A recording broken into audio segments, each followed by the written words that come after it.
We get on, buckle in, just stay there. It's a plane from the past. Bud ought to be able to remember that, right, Bud?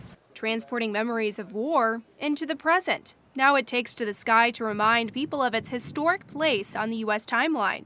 What it gives you is an understanding and appreciation for what crew members went through during World War II on this type of equipment. Crews flew in the 1945 B-17 during World War II in both the European and Pacific theaters. 13 guns, 10 crew members, 65,000-pound airplane. The Flying Fortress was one of 2 heavy bombers the U.S. produced, and it typically carried 6,000 pounds of bombs. And what they used them for was to attack the war-making infrastructure of the enemy, hopefully to make the war much shorter. Bring it on around here, clear. Of the more than 12,000 B-17s Boeing Airplane Company produced, nearly 5,000 were shot down in combat.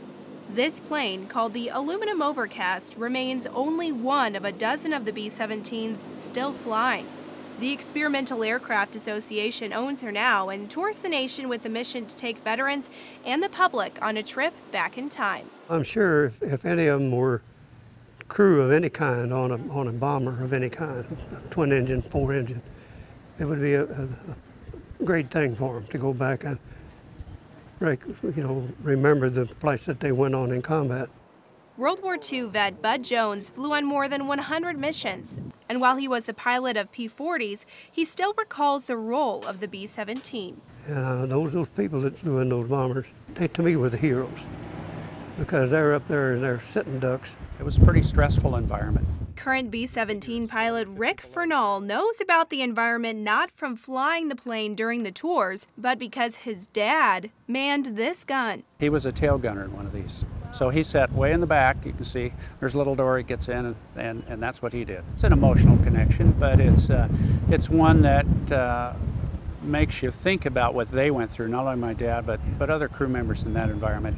Fernall says his dad was badly injured during combat, but recuperated and went on to lead a normal life. You think of your dad every time you fly this plane?